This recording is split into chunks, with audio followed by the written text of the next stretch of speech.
You go around the world and you find times and places where nations have excelled in one subject or another. There's a birth of that period of where they excel, and then there's a peak, and sometimes it drops off, and sometimes they hang on. And so you can ask the culture of that. What was going on in that nation to support those discoveries, and then what happened when they ended?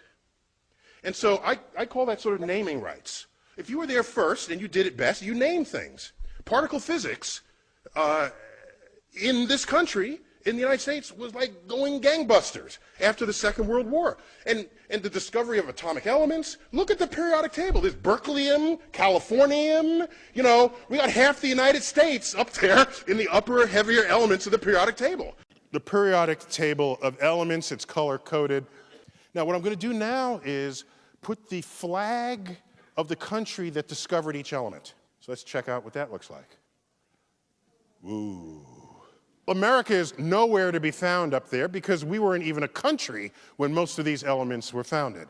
But when we did become a country and Congress knew that physics, which specializes in matter, motion, and energy, might matter for war, particle accelerators were funded without limit.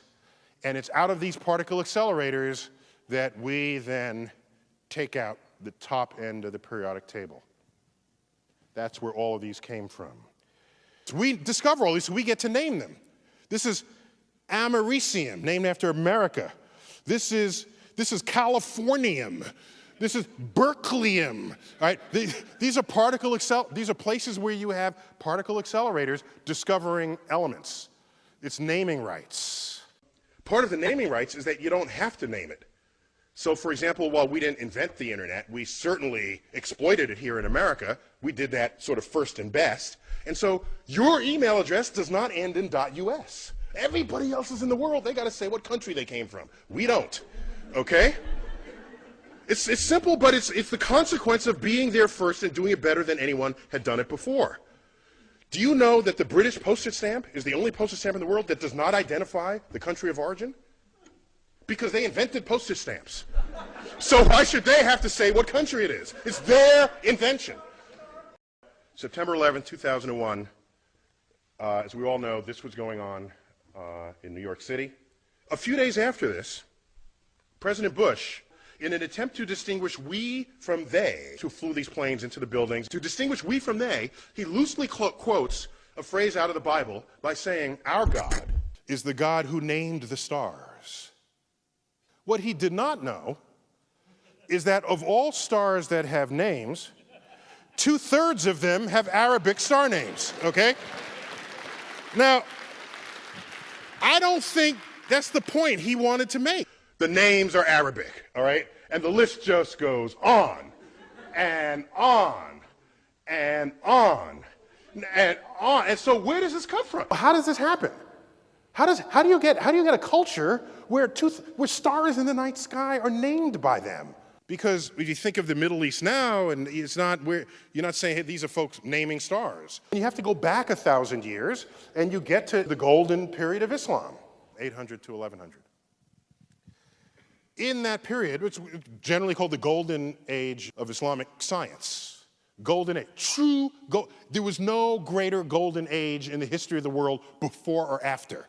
When you look at the sum of advances that came out of that period in Baghdad, algebra was invented in that period. Algebra is itself an Arabic word. Algorithm is an Arabic word. All these words, they begin with AL. 10 to 1, it's an Arabic word. That 300-year period, the intellectual center of the world was Baghdad. It was completely open to all visitors, all travelers, Jews, Christians, and it was that period where you had the advances in, like, engineering and biology and medicine and mathematics. Mathematics took great leaps and bounds. Agriculture, navigation.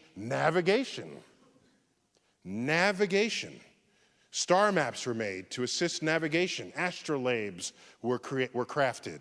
The most expensive, beautifully carved astrolabes come out of this period. Our numerals are called what? Arabic numerals. They ever stop and think about that? You know, who, as in America, do we take pause at this? Why are they called Arabic numerals. We just call them that, right? But somebody did good stuff with these numerals.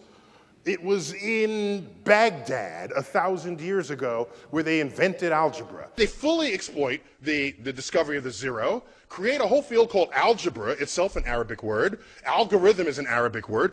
Over that period, all these books were translated into Arabic on a scale not seen since then. All at a time when Europe was disemboweling heretics. Then it all stopped. It ended. The entire intellectual foundation of that enterprise collapsed, and it has not recovered since. It has not recovered. There is no attendant science going on there. It's done. It's gone. And it is a cost that exists to this day. There is 1.3 billion Muslims in the world today who are not participants on the frontier of scientific discovery. Take a look at the Nobel Prize from 1900 to 2010. Do this for the Jews, for example. How many Jews in the world? There's like 15 million tops. These are the numbers of Jews who have won the Nobel Prize in the sciences. 25% of the Nobel Prizes. This is rightly something to be extraordinarily proud of. The traditions of Jews in the 20th century is one of education and scholarship. In earlier centuries, it was one of very strict study of the Torah. Did not involve the natural world. This was a later emergence of the Jewish culture to exhibit this. How many Muslims in the world? 1.3 billion, which is huger, way huger than 15 million. How many Muslims have won the Nobel Prize in the sciences? And it's like 1, maybe 2. You to ratio these numbers, had Islam not collapsed in its intellectual standing in the year 1100, and you just do the ratios, they would have every single Nobel Prize today. So the fact that it's not only just a few, it's near zero, is deeply worrying. Jews have 50 times the number of Nobel Prizes. They're 1/80th of the population of the Muslims. It has 4,000 times the impact. I lose sleep every night with the question, how many secrets of the universe lay undiscovered? Because 1.3 billion people who in an ancestral time would have participated in this enterprise and are now not.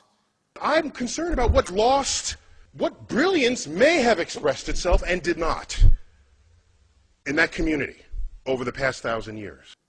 That's what I think of as a scientist. Whole populations.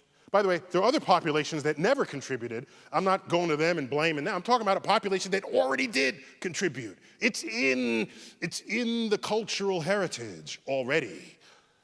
All we're asking is to resurrect it. It has not happened. It has not come back at all. 1/5 of the population of the world is not a participant on the exploration frontier. What thoughts have gone undreamt of?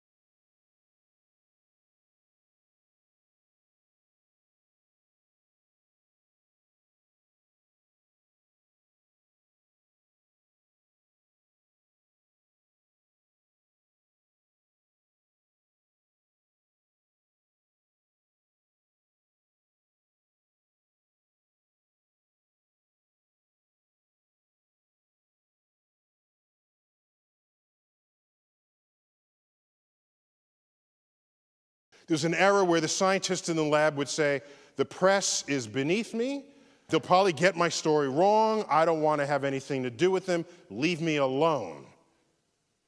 That happened only to the peril of the funding stream that went into those labs. And the first person to realize this in a big way was, in fact, Carl Sagan.